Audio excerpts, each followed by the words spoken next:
ഇന്ന് ഹൈക്കോടതി ഡിവിഷൻ ബെഞ്ചിന് മുൻപാകെ ഒരു ഹർജി വരികയാണ്. അതായത് വയനാട്ടിൽ ടൗൺഷിപ്പിനായി ഏറ്റെടുത്ത എൽസ്റ്റൺ എസ്റ്റേറ്റിന് അതിന് പര്യാപ്തമായ തുകയല്ല സർക്കാർ നൽകിയിട്ടുള്ളത് എന്നാണ് അവരുടെ വാദം. ന്യായവില ലഭിക്കണമെന്ന വാദം എൽസ്റ്റൺ എസ്റ്റേറ്റ് ഉടമകൾ സമർപ്പിച്ച ഹർജി ഇന്ന് ഡിവിഷൻ ബെഞ്ചിന് മുൻപാകെ വരികയാണ്. അപ്പോൾ ഏത് രീതിയിലാണ് ഡിവിഷൻ ബെഞ്ച് അതിൽ വാദം കേൾക്കാൻ പോകുന്നത് എന്നതടക്കമുള്ള കാര്യങ്ങളാണ് തിയോഫിൻ നമ്മളുമായി പങ്കുവയ്ക്കാൻ പോകുന്നത്.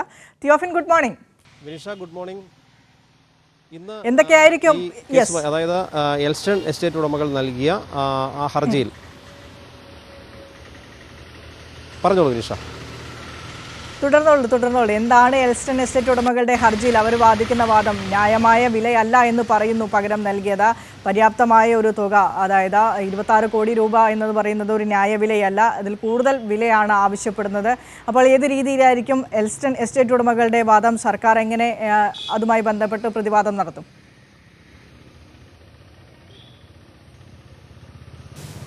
വിനീഷ, മുണ്ടക്കൈ ചൂരൽമല പുനരധിവാസവുമായി ബന്ധപ്പെട്ട ടൗൺഷിപ്പ് തയ്യാറാക്കുന്നതിനാണ് എൽസ്റ്റൺ എസ്റ്റേറ്റിൻ്റെ ഭൂമി ഏറ്റെടുത്തിട്ടുള്ളത്. ഈ ഭൂമി ഏറ്റെടുക്കലിന് മറ്റ് തടസ്സങ്ങളൊന്നും ഉണ്ടായിരുന്നില്ല. ആദ്യം ഭൂമി ഏറ്റെടുക്കുന്നതിൽ ഒരു എതിർപ്പ് എസ്റ്റേറ്റ് ഉടമകൾ അറിയിച്ചിരുന്നെങ്കിലും പിന്നീട് അത്തരത്തിൽ തർക്കമില്ല എന്നറിയിച്ചു.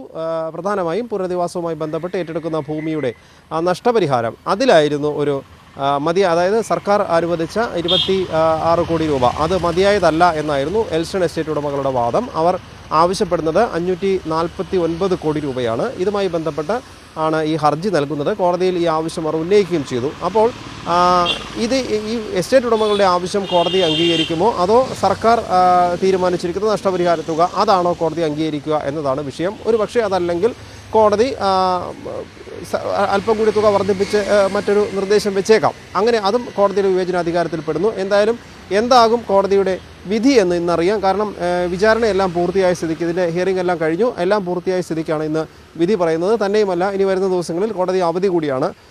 എന്തായാലും രാവിലെ തന്നെ ഇതുമായി ബന്ധപ്പെട്ടുള്ള വിധി ഉണ്ടാകുമെന്നാണ് നമുക്കറിയാൻ കഴിയുന്നത്. ടൗൺഷിപ്പ് ഏറ്റെടുക്കൽ നേരത്തെ തന്നെ കോടതിയിലേക്ക് ഒരു ഹർജിയുമായി പോയിരുന്നെങ്കിലും ഭൂമി ഏറ്റെടുക്കുന്നതിൽ തടസ്സമില്ല എന്ന് കോടതി സർക്കാരിനെ അറിയിച്ചിരുന്നു. ആ നടപടികളുമായി മുന്നോട്ട് പോയിക്കോളൂ. കാരണം മറ്റ് തടസ്സങ്ങളൊന്നും വിഷയത്തിൽ നിലനിൽക്കുന്നില്ലാത്ത സാഹചര്യത്തിൽ നഷ്ടപരിഹാര തുകയുമായി ബന്ധപ്പെട്ട് മാത്രമാണ് അതിൽ സർക്കാർ നിർദ്ദേശിച്ച 26 കോടി രൂപ മതിയായ നഷ്ടപരിഹാരമല്ല എന്ന് എസ്റ്റേറ്റ് ഉടമകൾ പറയുന്നു. അത് മാത്രമേ വിഷയമുള്ളൂ. അതിലൊരു തീരുമാനം എത്തേണ്ടത് മാത്രമേ ഉള്ളൂ. അതിൻ്റെ പേരിൽ ടൗൺഷിപ്പിൻ്റെ നിർമ്മാണം പുനരധിവാസ പ്രവർത്തനങ്ങളും വൈകേണ്ടതില്ല എന്ന് കോടതി നിർദ്ദേശം നൽകുകയും അങ്ങനെയാണ് ടൗൺഷിപ്പിൻ്റെ തറക്കല്ലിടലും അതോടൊപ്പം ഉദ്ഘാടന ചടങ്ങ് ഉൾപ്പെടെ അത് വലിയൊരു ചടങ്ങായി നടക്കുകയും ചെയ്തു. അതുമായി ബന്ധപ്പെട്ടുള്ള മറ്റ് പ്രവർത്തനങ്ങളെല്ലാം മുന്നോട്ട് പോയിക്കൊണ്ടിരിക്കുകയാണ്. ഇതിനിടയിലാണ് ഈ ഹർജിയിൽ വാദങ്ങൾ കേട്ടിരുന്നത്. സിംഗിൾ ബെഞ്ചിനെയാണ് ആദ്യം എസ്റ്റേറ്റ് ഉടമകൾ സമീപിച്ചത്. ഡിവിഷൻ ബെഞ്ചിൻ്റെ പരിഗണനയിലിരിക്കുന്ന വിഷയമായതിനാൽ ഇതിൽ വിധി പറയാൻ അല്ലെങ്കിൽ ഇത് തീരുമാനമെടുക്കാൻ കഴിയില്ല എന്ന് പറഞ്ഞ സിംഗിൾ ബെഞ്ച് ഇത് ഡിവിഷൻ ബെഞ്ചിലേക്ക് ഹർജി മാറ്റുകയും ചെയ്തു. അതിനുശേഷമാണ് ഇതിൽ വിശദമായ വാദം കേട്ടത്. അതിലാണ് ഇന്നിപ്പോൾ അന്തിമമായൊരു വിധി കോടതിയുടെ ഭാഗത്തു നിന്നും ഉണ്ടാവുക. ഡിവിഷൻ ബെഞ്ചിൻ്റെ വിധി നമുക്ക് ഉച്ചയ്ക്ക് മുൻപ് തന്നെ ലഭ്യമാകുമെന്നാണ് പ്രതീക്ഷിക്കുന്നത്. വിനീഷ.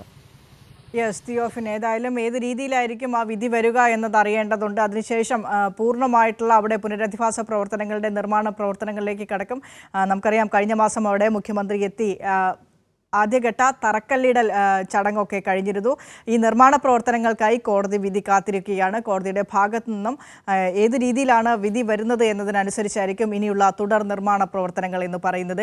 ഇന്നലെ ഈ വയനാട് വിഷയവുമായി ബന്ധപ്പെട്ട് തന്നെ ഹൈക്കോടതിയുടെ ഭാഗത്തു നിന്ന് ഒരു ഇടക്കാല ഉത്തരവുണ്ടായിരുന്നു. ആ ഉത്തരവ് എന്ന് പറയുന്നത് ഈ ദുരന്ത ബാധിതരുടെ വായ്പ എഴുതിത്തള്ളൽ വിഷയത്തിലാണ് ഇടക്കാല ഉത്തരവിറക്കിയത്. കേന്ദ്ര സർക്കാരും ദേശീയ ദുരന്ത നിവാരണ അതോറിറ്റിയും വിവേചനാധികാരം വിനിയോഗിക്കണമെന്നാണ് ഹൈക്കോടതി ഇന്നലെ പറഞ്ഞു വെച്ചത്. അതായത് വായ്പ എഴുതിത്തള്ളാത്ത ബാങ്കുകളുടെ നടപടി ഹൃദയശൂന്യതയാണ്. അത് എഴുതിത്തള്ളാൻ കേന്ദ്ര സർക്കാർ നിർദ്ദേശം നൽകണം. അതൊരു വിവേചനാധികാരമുണ്ട് കേന്ദ്ര സർക്കാരിന്. ബാങ്കുകളുടെ വായ്പ എഴുതിത്തള്ളാനുള്ള വിവേചനാധികാരം അത് കേന്ദ്ര സർക്കാർ പ്രയോഗിക്കണം. ഈ ആളുകളെ, ഒരു ദുരന്തം നേരിട്ട് നിൽക്കുന്ന മനുഷ്യന്മാരെ കൂടുതൽ ദുരന്തത്തിലേക്ക് തള്ളിയിടരുത്. അതിനു വേണ്ട നടപടികൾ സ്വീകരിക്കാൻ കേന്ദ്ര സർക്കാർ തയ്യാറാകണമെന്നാണ് ഹൈക്കോടതി ഇന്നലെ പറഞ്ഞു വെച്ചത്. അതുമായി ബന്ധപ്പെട്ട റിപ്പോർട്ട് കൂടെ കാണാം. മുണ്ടക്കൈ ചൂരൽമല നിവാസികളുടെ വായ്പകൾ എഴുതിത്തള്ളണമെന്ന് ഡിവിഷൻ ബെഞ്ച് രാവിലെ കേന്ദ്ര സർക്കാരിനോട് വാക്കാൽ ആവശ്യപ്പെട്ടിരുന്നു. വായ്പകൾ എഴുതിത്തള്ളാനാകില്ലെന്ന നിലപാട് കേന്ദ്ര സർക്കാർ ആവർത്തിക്കുകയായിരുന്നു. മൊറട്ടോറിയത്തിന് മാത്രമേ അംഗീകാരമുള്ളൂ എന്നായിരുന്നു കേന്ദ്ര സർക്കാർ വാദം. തുടർന്നാണ് ഹൈക്കോടതിയുടെ ഇടക്കാല ഉത്തരവുണ്ടായത്. ജനങ്ങളുടെ ജീവിത സാഹചര്യം നഷ്ടപ്പെട്ട ദുരന്തമാണ് വയനാട്ടിലേതെന്ന് കേന്ദ്ര സർക്കാരിനെ ഓർമ്മിപ്പിച്ചുകൊണ്ടാണ് ജസ്റ്റിസ് ജയശങ്കരൻ നമ്പ്യാർ ഇടക്കാല ഉത്തരവിറക്കിയത്.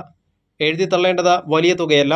ബാങ്ക് വായ്പ എഴുതിത്തള്ളുന്നതിന് നിർദ്ദേശിക്കാൻ ദുരന്ത നിവാരണ നിയമത്തിൽ വ്യവസ്ഥയുണ്ട്. ഈ വ്യവസ്ഥ ഉപയോഗിക്കാൻ ദേശീയ ദുരന്ത നിവാരണ അതോറിറ്റി തയ്യാറാകണമെന്നും ഡിവിഷൻ ബെഞ്ച് ആവശ്യപ്പെട്ടു.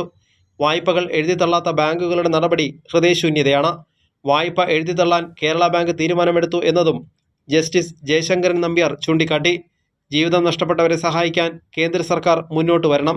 ക്ഷേമരാഷ്ട്രത്തിലെ ഭരണനിർവഹണം കേന്ദ്ര സർക്കാർ നടത്തുമെന്നാണ് കരുതുന്നത് എന്നും ഡിവിഷൻ ബെഞ്ചിന്റെ ഇടക്കാല ഉത്തരവിലുണ്ട്. കൈരളി ന്യൂസ്, കൊച്ചി.